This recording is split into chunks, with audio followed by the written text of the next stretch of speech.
So ফ্ৰেণ্ডসকল আপোনালোকে কেইদিন নিশ্চয় গম পাইছে যে আপোনাৰ সাবস্ক্ৰাইব কমি গৈ আছে। সো ফ্ৰেণ্ডছ আজি মই এই ভিডিঅ'টো আপোনালোকক জনাম যে আপোনালোকৰ কিয় সাবস্ক্ৰাইব কমি গৈছে আৰু আপোনালোকে সেই সাবস্ক্ৰাইব যিমানখিনি আপোনাৰ সাবস্ক্ৰাইব কমিছে আপোনালোকে সেই সাবস্ক্ৰাইবটো কেনেকৈ লৈ আহিব পাৰিব আকৌ এগেইন। সো ফ্ৰেণ্ডছ আপোনালোকে একো ঝামেলা কৰিব নালাগে, যিহেতু মোৰো হৈছিলে, মোৰ বহুতো এনেকৈ সাবস্ক্ৰাইব কমি গৈ গৈছিলে।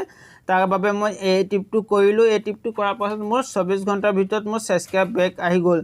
সব ফ্ৰেণ্ডসকল প্ৰথমতে আপোনালোকে কি কৰিব, আপোনালোকে যিটো আপোনাৰ চেনেল হয় আপোনালোকে সেইটো ওপেন কৰি ল'ব। চেনেলটো ওপেন কৰাৰ পাছত আপোনালোকে ইয়াত চেনেল আইকনটোত ক্লিক কৰি ল'ব। ইয়াত ক্লিক কৰাৰ পাছত ফ্ৰেণ্ডসকল আপোনালোকে কি কৰিব, ইয়াত দেখি পাইছে হেল্প ইজ ফিডবেক বুলি, আপোনালোকে তাত ক্লিক কৰিব।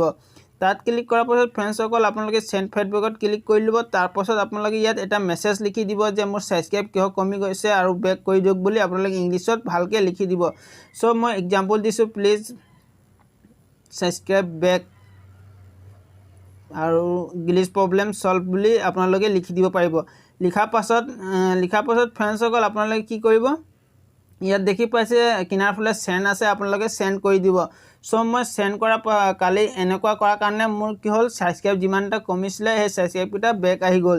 সো ফ্ৰেণ্ডছ ভিডিঅ'টো আজি ইমানেই। যদি এই ভিডিঅ'টো চাই পিনে আপোনালোকে কিবা এটা শিকিব পাৰিছে তেতিয়াহ'লে চেনেলটো সাবস্ক্ৰাইব কৰিব নাপাহৰিব, লগতে বেল আইকনটো প্ৰেছ কৰি দিব। সো ফ্ৰেণ্ডছ ধন্যবাদ।